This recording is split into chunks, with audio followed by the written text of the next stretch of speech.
The honeymoon for Disney CEO Josh D'Amaro might already be over despite his earnings call going fantastically well.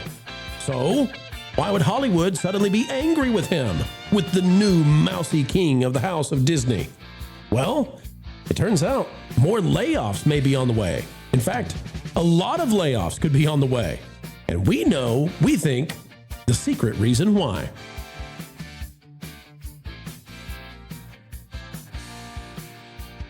Folks, it's a great time to be alive. Welcome aboard yet again to the channel that never gets bored, bringing you the news and telling the truth with a capital T, explaining entertainment, keeping you ahead of the culture curve. As we dive in, click that like button, and we'll tell you why Disney is swerving on over for more pink slips at a time when maybe they should be hiring. Well, that was fun. The honeymoon for Josh D'Amaro just might be done already.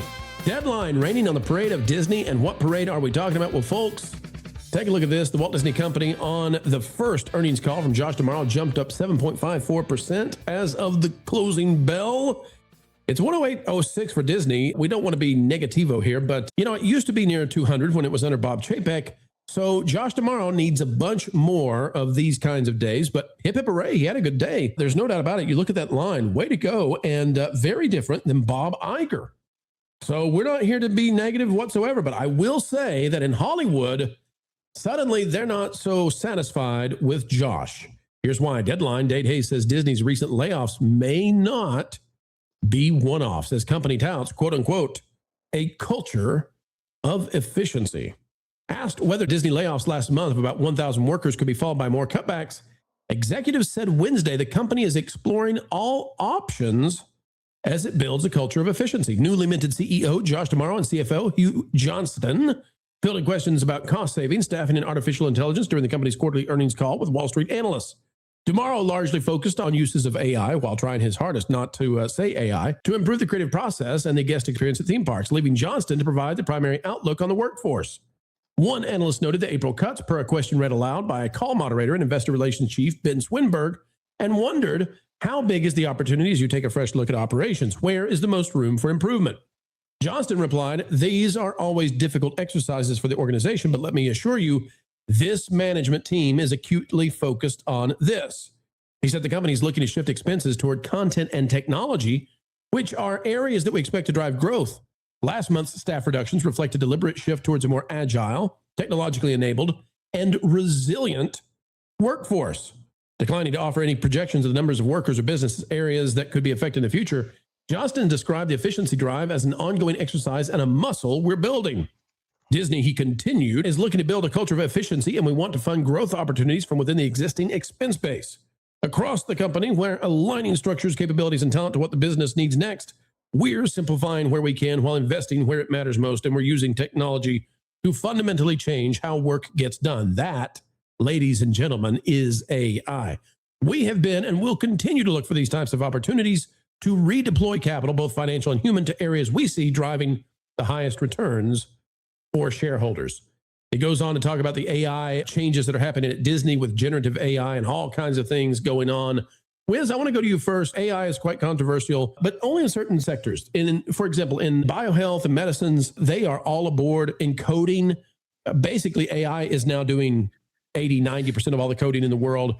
In Hollywood, though, with the artists and with the actors, they loathe this stuff. Deadline, of course, one of the trades. Wiz, what do you make of the idea that already AI might be the demise of Josh D'Amaro's honeymoon? And had a great day, but Hollywood's not happy.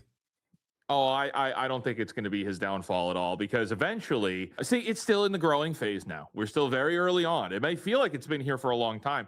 It really hasn't in the grand scheme. I mean, it's, what is it? Every 6 or so weeks, there's some kind of new advancement, some kind of new update, whether it be, OpenAI or Claude or something's updating frequently. And as it gets better and better over time, the companies are all going to start to look at this. And by the companies, I mean these conglomerates, the mega corporations, are all going to look at this and they're going to say, oh my gosh, we can make everything way more efficient. We can make everything way more cost effective. And we could probably limit the amount of people that we need to be paying for all these jobs. And Hollywood is going to be in the same boat. See, Disney, whether they're admitting it or not, is in the same position of being like those other conglomerates. Wiz, did we see this with CGI? Like, when's the last time we had a paradigm shift like this, where there was such vitriolic hatred for the new technology that comes in that you couldn't admit you're using it, even though you are, and they all are? It's because, well, that's the other thing. There's a lot of hypocrisy. The same people who are screaming and screeching, I would never use AI. Then they use AI, and it's like, well, I just did it the one time. You still did it. Was it Photoshop? Maybe I'm trying to think. You know, maybe Photoshop. People said you're not a real photographer if you use that. Like you use a real manual camera, or you're not a photographer. Maybe it was CGI. I don't remember the hatred for this for CGI. It hasn't been for anything else, not to this extent. No. But it's because they're able to position a moral high ground. They're able to play, dare I say, victim card. They're able to attach victim mentality to, oh, well, AI is impacting me personally. And it's the same rhetoric we see in pretty much everything, and especially comes out of Hollywood. But they are all going to fold when they realize that their jobs in remaining as part of the system of Hollywood is moving forward without them. Well, they will fold eventually. It's going to be a few more years, but eventually all the people complaining about AI are going to be the ones using it. It's just going to happen. I'm going to estimate that if you're a programmer and you're using AI, which every single one of them is, there's no way you could exist as a programmer right now without it. It's completely transformed the industry. If you're using AI today, and you're probably 100 times more efficient and skilled than before AI came on the scene. So what I don't get, Wiz, is I don't see a reason to cut jobs for AI. I never understand this when people say this is what's coming. And the reason for that is, if my employees, if I can train them to use these kinds of powerful tools, if they can be 100 times more efficient, why would I not want every one of my employees to be 100 times more efficient? I can't imagine the kind of company I could have if I have these people doing 100 times more than they were doing before. I mean, I work in the marketing world. So I'm work with small businesses, medium-sized businesses up and down the East Coast. I have been for years.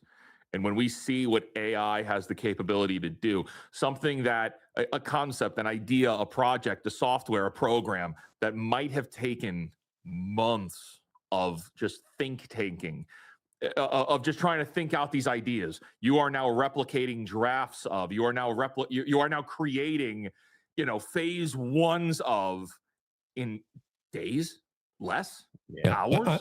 I listened to a guy and I mentioned him on the show before, Dr. David Sinclair out of Harvard.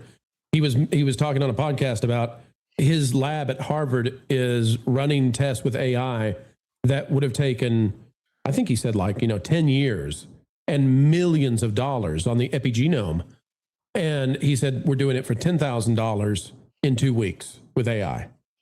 So the level of progress we're seeing, and that it doesn't just have to be in the biomedical services. It doesn't just have to be in programming. This can be used everywhere, but I don't see the need to cut jobs if we're going to get this kind of a lift off of it. So something is amiss here. I don't get it. Derek, Mike, what do you guys think about this? And what do you think about the idea that Hollywood will turn on Josh D'Amaro, who seems to be making the right steps to save Disney? This is the issue that they hate him for it if he goes through with bringing in AI to Disney. I'll let DA go first. If you want to. I think some people might turn on him, but I don't think everybody's going to turn on him, because if you're saving, look, Hollywood's in trouble, okay? And they're going to have to figure out how to save money, cut corners, get things done without having to spend as much as they've been spending. They have to change, and I think, going back to this word efficiency, which I love that word, by the way. All right. I think Elon Musk started something, when he fired all of those people at Twitter, and Twitter just kept on churning just fine. Nobody lost it. I mean, a lot of people lost their job, but nobody lost service. Things were just fine with Twitter after he cut like 90% of the workforce. And I think a lot of CEOs and a lot of folks saw that, and they're like, maybe I should employ some of that. And then, of course, he went to the Department of Government Efficiency. There's that word again. I like efficient things. I like things that are working at the optimal time with the money that we have, and we're not overspending. I think that's resonating with a lot of CEOs across the country. Everybody's looking for places that they can cut, and AI is providing them a lot of that. And so I don't think AI, as much as we might say, and I think a lot of people dangle AI out there like a boogeyman, it's killing jobs, it's taking jobs. But honestly, AI is just making things a little bit more efficient. All right. You're able to get certain things done a lot faster and maybe a lot more accurate than you could have done back in the day. So I don't think Josh D'Amaro is wrong. I think he's, probably gonna, if he institutes this smoothly, it's going to be a bumpy road. You're correct about that. But I think if he takes his time, he doesn't try to rush through this and just kind of smoothly implements, the Department of Disney efficiency or whatever he's going to do. I think everybody's going to come on the other side of this and say, you know what? Josh D'Amaro is a smart man. I'm about to make my company efficient over at, Universal and then Paramount, Warner Brothers, and everybody else is going to start getting on the efficiency train. Because that's what Hollywood needs right now. They need to start saving money because they're getting their goose cooked. I'm writing this down right now. Derek Anderson is recommending Dode at the Walt Disney Company, the Dode department. Hey, Mike, I've got an idea of why they're screeching. And you tell me if I put the puzzle together on this. I think they know that we're at the beginning of the technological singularity. I think they know we're at the beginning of a new industrial revolution that's completely different and bigger than almost anything we've done.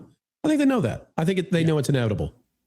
I think what they're terrified of is I think Disney is using this because as I just said to Wiz and to Derek, if you can 100x the efficiency of every employee, why would you fire the employees? If you can do that, right? There's no need to. The amount of money that you could make by making 100 times more stuff is so amazing. So then I asked myself, okay, why would they be using AI as the excuse to do layoffs? And I think, because they need a reason to let go of the people that Bob Iger hired in the political era of Disney, who they're not skilled. They don't know what they're doing. Yep. They were hired because of things like their bedroom preferences. It's crazy stuff. And this is the excuse, I believe, to empty the house at the House of Mouse of people who don't believe in merit. They don't believe in talent. They believe in narcissism. What say you? I mean, we just saw this happen with the strikes, a few years ago. As soon as these guys went on strike, they started closing out contracts and closing out, things and shelving shows or canceling shows because they knew, cool, this is our opportunity to start, getting rid of some of the stuff that we couldn't navigate on our own, because that's the reality. Most of the people that were efficient, that could do their jobs at a high level, that were skilled and had experience and knew how to run things are gone. They didn't want to work in those environments anymore. They didn't want to be surrounded by people who get 5 coffee breaks. And DA pointed out best. We watched that lady do her day at Twitter. She took like 5 coffee breaks and then got lunch. Oh yeah, and she's gone now. And these same people, we've seen it with the writing quality in these shows on Disney Plus and stuff. These people don't know how to write television. They don't know how to write shows, and they have and they're not even at the level that a basic AI could write a better show than they could, because they're not fans. They don't care about the source material, any of that stuff. So yeah, I think, and that's just the writing, but I think across the board, increasing your productivity by 100%, and you're already but you're at negative efficiency.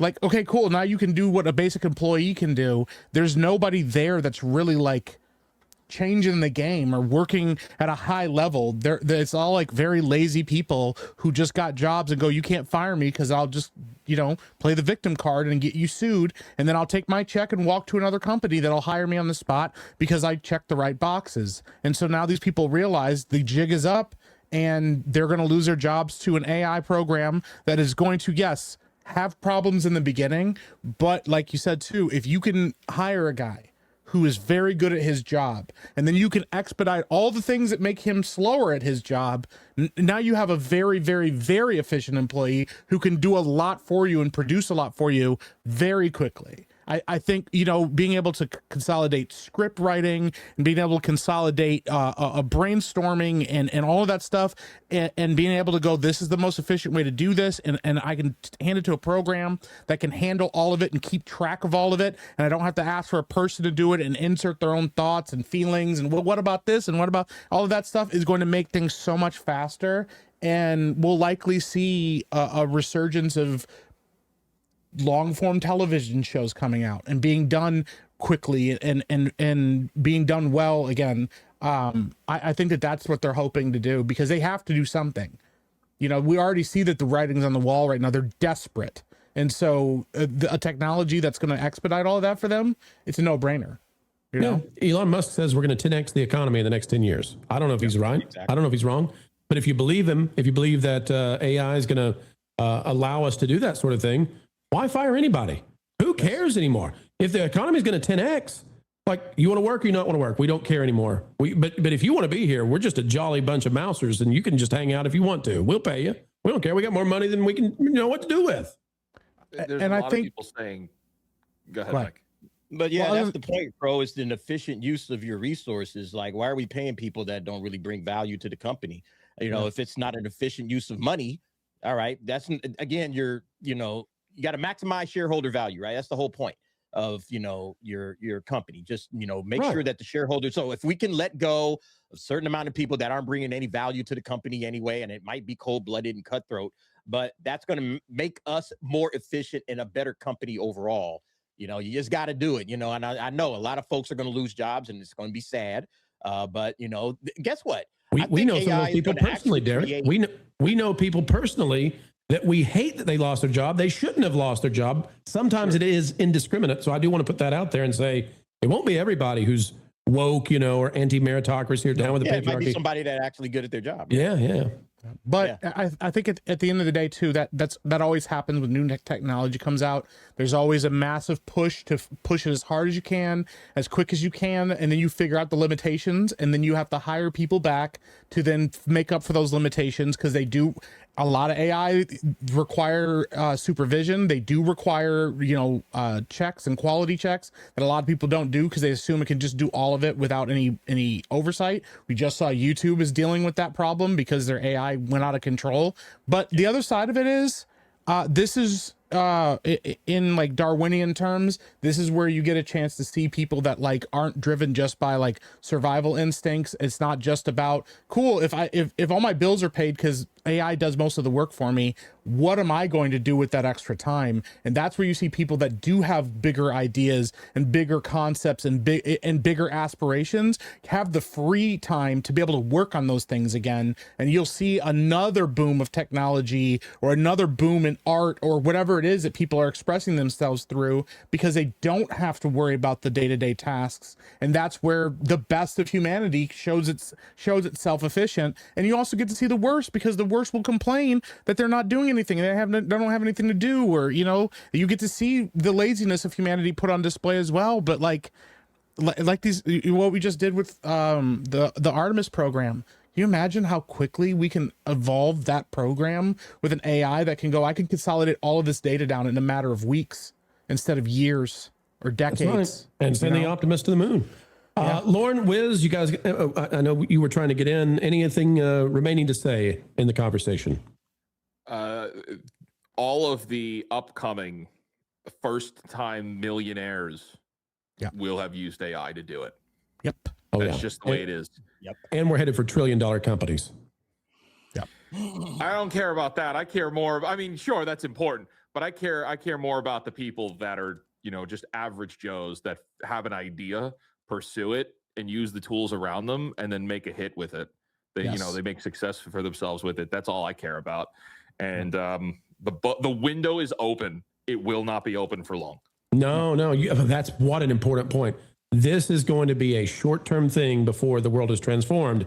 So if you want to get ahead, you got 10 years, Wiz, maybe max to get in on this? Maybe less. This is going to be less. If social media was only a decade before the window slammed shut after TikTok, oh no, we got time is moving fast. Every day counts. Every day. Every day counts.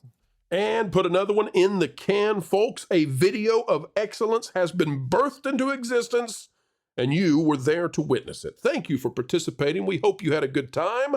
Folks, it's a great time anytime we get to share time with you, and we mean it. The only thing additional we ask, on the way out the door, consider clicking the like button. Share, subscribe, click it and stick it to those pesky algorithms. It is the notification bell. Drop a comment down below. And oh, by the way, if you would be so kind, perhaps share this out on your favorite social media platforms. Folks, we've got all kinds of content coming your way. If you are interested in going even beyond all of that, well, there's a pro store and you can always find those items directly below the video you're watching. The Pro Store, it's a cool place to check out for items that, well, definitely Disney and the rest are not going to sell you, but we're happy to do so. Until the next time, keep learning, keep growing, and as always, keep having fun.